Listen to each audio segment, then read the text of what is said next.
अस्सलाम, कैसे हैं आप सब। Welcome back to my channel. कल पाकिस्तान का मैच स्टार्ट होने वाला है, third and final test match Sydney के ग्राउंड पे वो मैच खेला जाएगा।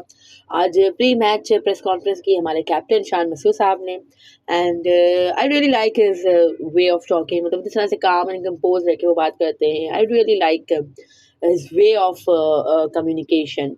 और खैर जब उन्होंने स्टार्ट किया, उन्होंने सबसे पहले अबरार अहमद के बारे से ब्रीफ किया कि भाई Abrar Ahmed is still unfit and still है कि उनको असेस किया जा रहा है कि आया वो थर्ड के लिए तो वो नहीं अवेलेबल रहेंगे, कि बट आया है कि न्यूजीलैंड टूर के लिए वो अवेलेबल होंगे या नहीं होंगे। तो इस बारे में बहस मीन्स है कि इस हवाले से डिस्कशन जारी थी। दैट्स व्हाई ही सेड कि हम प्रेस कॉन्फ्रेंस में भी इसी वजह से लेट आए। एंड है कि फिर है कि उन्होंने कहा कि हमने प्लेइंग 11 के बारे से पूछा गया एट दैट टाइम। अब तो खैर पाकिस्तान ने लेटर ऑन जो प्लेइंग 11 है कल के मैच की वो अनाउंस कर दी है। ऑस्ट्रेलिया ने भी बाय द वे कर दी है, एंड उस पर भी खैर हम बात करेंगे। अभी ये प्रेस कॉन्फ्रेंस के हवाले से बात कर लेते हैं। तो उन्होंने कहा कि भाई स्टिल हम हैं कि डिस्कशन हमारी मज़ीद जारी हैं, अबरार वगैरह की फिटनेस वगैरह हम देख रहे हैं। देन है कि will announce the playing 11 later. And फिर है कि टेक्नोलॉजी इज कर्स जो कहा था हमारे डायरेक्टर मोहतरम ने, और काफ़ी ज़्यादा खैर उनको इस हवाले से क्रिटिसिज्म का सामना है, और सही क्रिटिसिज्म का सामना है आई थिंक। तो उस हवाले से शान मसूद साहब ने कहा कि technology is same for everyone. He said के उन्होंने कहा कि आई थॉट कि हमने अच्छी क्रिकेट खेली है। हमने सम उन्होंने कहा कि we have played some good cricket, and है कि उन्होंने कहा कि अगर आप ऑस्ट्रेलिया जैसी टीम को, आप है कि वर्ल्ड क्लास ऑस्ट्रेलिया की टीम है, अगर उस ऑस्ट्रेलिया जैसी टीम को आपको चांस दोगे या ड्रॉप कैच करोगे, तो फिर है कि वो बाउंस बैक करेगी मैच में, ऐसा बाउंस बैक करेगी कि आपसे मैच ही लेके चली जाएगी। तो यही हुआ। उन्होंने कहा कि बहुत मौक़ों पे हम डोमिनेटिंग पोजीशन पे आए, बट है कि हम उसको अवेल नहीं कर सके। एंड फिर है कि उन्होंने कहा कि मज़ीद मुझे खुशी इस हवाले से है कि पाकिस्तान ने काफ़ी बार है कि डोमिनेटिंग पोजीशन पे आया, पाकिस्तान ड्राइविंग सीट पे आया भी। और उन्होंने कहा कि we put ourselves in a position जहाँ से हम डोमिनेट कर सकते थे, बट है कि हम नहीं डोमिनेट कर सके। हमने जो गलतियाँ की हमने उससे सीखा है, बहुत ही ज़्यादा अच्छा हमें लेसन मिला है मेलबर्न टेस्ट से, बट है कि उसको ट्राई करेंगे कि हम वो गलतियाँ रिपीट ना करें। तो भाई ये गलतियाँ तो पाकिस्तान, जब से पाकिस्तान ने क्रिकेट खेलना शुरू किए ना, चेहरे बदलते रहते हैं लेकिन ये गलती एग्जैक्ट ही रहती है। तो अल्लाह करे कि आपके टेन्योर में ऐसी गलती ना हो, रिपीट ना की जाए इस तरह की गलतियाँ, तो बहुत ही बेहतर हो जाएगी पाकिस्तान क्रिकेट के लिए। तो खैर फिर साउथ अफ्रीका ने जो अपने है कि सेकंड टायर टीम जो उन्होंने अनाउंस की है न्यूजीलैंड के लिए, या और है कि कुछ साउथ अफ्रीका T20 कुछ उनका हो रहा है ऐसे T20, तो उसमें उसके लिए है कि उन्होंने सब प्लेयर्स मतलब उसमें खेलेंगे जो उनके मेन प्लेयर्स हैं। एंड बिल्कुल ही खैर नई टीम भेज दी है, किसी एक का भी नाम मैंने तो नहीं सुना हुआ। उसके हवाले से भी खैर बात करेंगे यहाँ पे, लेकिन है कि बहुत ही ज़्यादा खैर नई टीम बना के भेज रहे हैं वो न्यूजीलैंड में। तो उस हवाले से बहुत ही ज़्यादा बातें चल रही हैं कि भाई टेस्ट क्रिकेट को प्रायोरिटी नहीं दी जा रही है, test cricket is a real cricket. मुख्तलिफ लेजेंड्स इस हवाले से बात कर रहे हैं। स्टीव वॉर ने भी कल एक ट्वीट किया था इस हवाले से, एंड हर कोई खैर इस हवाले से बात कर रहा है और करनी भी चाहिए। बट है कि आई डोंट नो क्यों साउथ अफ्रीका जैसी एक टेस्ट प्लेइंग जो नेशन है वो इस तरह की हरकत कर रही है। कुछ आप है कि कुछ कर सकते थे, कुछ सेटलमेंट हो सकती थी, कुछ डेट्स के हवाले से कि आप अपने फ्री टाइम में ये जो आपकी लीग है इसको आप करवा सकते थे। But I don't know what is the reason behind and why South Africa cricket is not paying as जो रिक्वायर्ड अटेंशन है टेस्ट क्रिकेट को, वो क्यों नहीं पे कर रही है। ऑल्सो उन्होंने नंबर 1 टेस्ट टीम इंडिया को अपने घर में डिफीट दी है, तो एक है कि लेवल ऑफ जो इंटरेस्ट है वो भी ऑब्वियसली इंक्रीज होता है। But I don't know what is the reason behind के साउथ अफ्रीका क्रिकेट बोर्ड की खैर ये बहुत ही ज़्यादा बड़ी गलती है, मुझे भी खैर यही लगता है। तो इस हवाले से खैर शान मसूद साहब ने कहा कि इट्स अ पिटी कि साउथ अफ्रीका ने अपना सेकंड टायर टीम अनाउंस की है, एंड न्यूजीलैंड में है कि उनके मेन प्लेयर्स नहीं जा रहे, और WTC उन्होंने कहा कि बहुत इंपॉर्टेंट है, and test cricket is a real cricket he said. और उन्होंने कहा कि भाई I pity on South Africa cricket board. And again खैर फिर मेलबर्न टेस्ट के बारे में उन्होंने बात की कि भाई बहुत से हमारे जो पॉइंट्स है कि भाई हमने 20 विकेट्स हमने ली, यानी यही जो हमारे गोल्स है कि हमें 20 विकेट्स लेनी है, हमें डोमिनेट करना है, हमें बैटिंग भी अच्छी करनी है, हमें अच्छे रन रेट से खेलना है। तो ये कुछ बॉक्सेस हैं जो पाकिस्तान ने मेलबर्न टेस्ट में टिक किए, एंड होपफुली वही परफॉर्मेंस या वही मोमेंटम के साथ पाकिस्तान चलेगा नेक्स्ट मैच में भी। और है कि फिर डेविड वार्नर के बारे में उन्होंने कहा कि भाई बहुत ही टेरिफिक ईयर मीन्स बहुत ही टेरिफिक करियर उनका रहा है, एंड होपफुली वो सिडनी टेस्ट में इतना अच्छा नहीं कर सके हमारे अगेंस्ट ही सैड, बट है कि आई थिंक उन्होंने कहा कि मेलबर्न में जो 30 रन उन्होंने किए थे वो सबसे लोवेस्ट था पाकिस्तान के against at home David Warner का। तो इस साइड के मज़ीद हम चाहते हैं कि ये है कि रिकॉर्ड भी टूटे, यानी जो 30 हाईएस्ट उनका लोएस्ट जो उनका रहा उसका भी रिकॉर्ड टूटे। तो obviously David Warner is such a player कि पाकिस्तान के अगेंस्ट बहुत ही ज़्यादा उनकी अच्छी परफॉर्मेंसेज हैं, एंड पाकिस्तान ने खैर उनके साथ दोस्ती भी बहुत निभाई है कैचेस ड्रॉप करके और चांसेस ड्रॉप करके। तो लेट्स होप कि इस बार पाकिस्तान कोई चांस ड्रॉप ना करे and from the very start of the game Pakistan dominate करे एंड पूरे थ्रू आउट द टाइम में जो भी 4-5 दिन ये क्रिकेट खेली जाएगी उसमें पाकिस्तान अच्छे क्रिकेट खेले, डोमिनेट करे। एंड खैर इसके अलावा फिर शाहीन शाह अफरीदी के हवाले से उन्होंने बात की कि शाहीन हमारा मेन प्लेयर है एंड बहुत ज़्यादा वो डेडिकेटेड है और बहुत ही उसने सबसे ज़्यादा ओवर्स करवा लिए हैं अभी तक वर्ल्ड क्रिकेट में आफ्टर हिज डेब्यू, एंड है कि हमें देखना पड़ेगा, शाहीन को अच्छे तरीके से लुक आफ्टर करना पड़ेगा।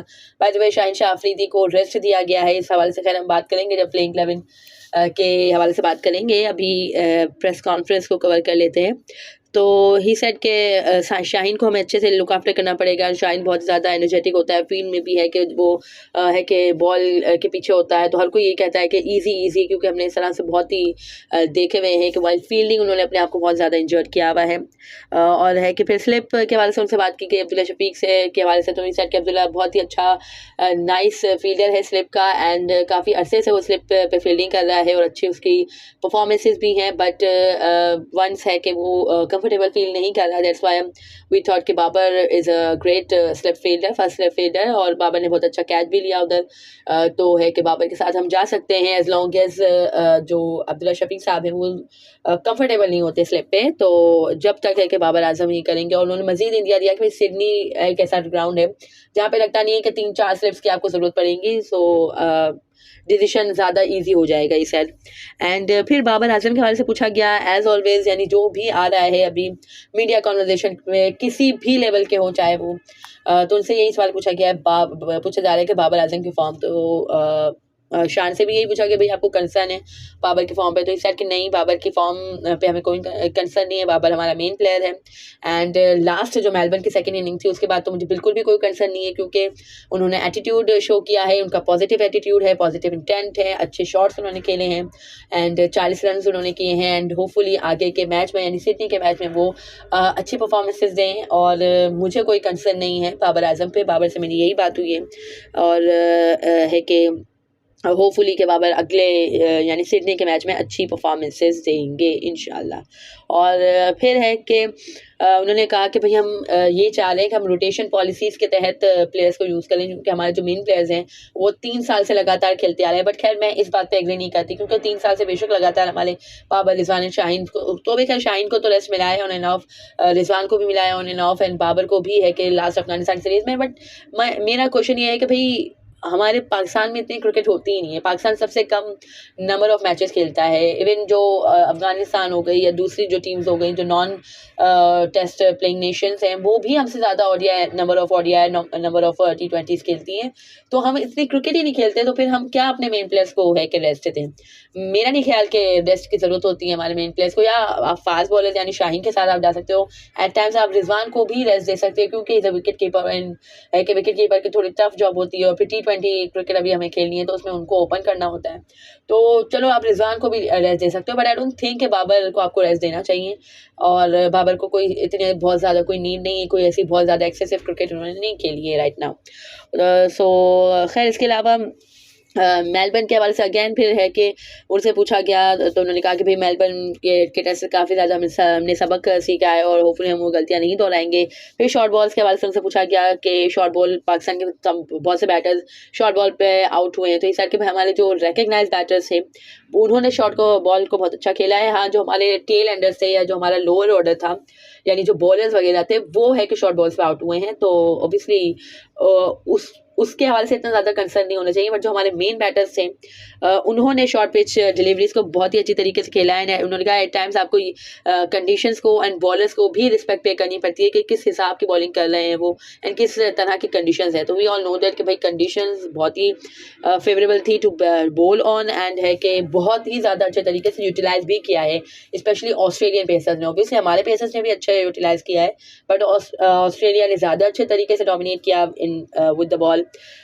तो फिर है कि उनसे पूछा गया कि भाई आपकी क्या लर्निंग है एंड आपको किस तरह से आप टीम को लेकर चल रहे हैं ऑल। तो ही सेड के मैंने बहुत से कैप्टन के अंडर खेला है, मैंने खुद भी कैप्टनसी की है मुख्तलिफ मौक़ों पे, मुख्तलिफ है कि काउंटी वगैरह में।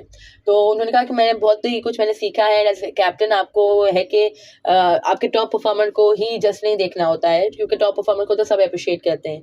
जिससे परफॉर्मेंस नहीं हो रही होती है या है कि जो थोड़ा लो चल रहा होता है, तो आपको उसको भी एट टाइम्स क्रिकेट को साइड पे रख के, परफॉर्मेंस को साइड पे रख के आपको उससे कॉन्वर्जेशन करनी पड़ती है, आपको उसके लिए खड़ा होना पड़ता है। कैप्टन उन्होंने कहा कि आपको अच्छा इंसान होना चाहिए। एंड खैर बहुत से लोग इस हवाले से बात करेंगे या इस हवाले से क्रिटिसाइज करेंगे शान को, बट आई थिंक कि उनका जो पॉइंट है वो बिल्कुल सही है कि एज कैप्टन आपको हर प्लेयर के लिए खड़ा होना पड़ता है, एज कैप्टन आपको हर प्लेयर को देखना पड़ता है एंड जो परफॉर्म कर रहा होता है उससे ज़्यादा आपको जो परफॉर्म नहीं कर रहा होता उस पर ज़्यादा कॉन्सेंट्रेट करना पड़ता है, उसको ज़्यादा कॉन्फिडेंस देने की ज़रूरत होती है। एंड यही चीज़ हमने बाबर आजम में भी देखी थी। एट टाइम्स उन्होंने इस बात को एलैबोरेट भी किया है कि भाई मेरी ये कोशिश होती है, या अंडर-19 टीम को भी जो है कि उन्होंने एक बार किया था, काफ़ी टाइम हो गया, काफ़ी टाइम पहले उन्होंने एड्रेस किया था अंडर-19 टीम को। कैप्टन साद बेग साहब थे, जहाँ पे पता नहीं कुछ टूर वगैरह के लिए जा रहे थे। तो जब है कि उन्होंने एड्रेस किया था तब भी उन्होंने यही कहा था कि तमाम प्लेयर्स को साथ लेके चलो, जो अच्छा नहीं कर रहा उसको ज़्यादा है कि अटेंशन पे करो। तो वी ऑल नो दैट कि माशाल्लाह बाबर आजम की ही जो एक है कि एक लेगेसी जो सेट की हुई है इन लीडरशिप, उसी लेगेसी पे चल रहे हैं। And I am pretty much happy with his captaincy, क्योंकि कैप्टनसी के जो डिसीजंस हैं वो भी अच्छे हैं एंड बहुत ही ज़्यादा काम है शान, वी ऑल नो दैट। तो मुझे तो खैर अपनी कैप्टनसी से काफ़ी ज़्यादा इम्प्रेस किया है शान मसूद ने। What do you think about it? Do comment below and subscribe to my channel for more such content. अल्लाह हाफिज़।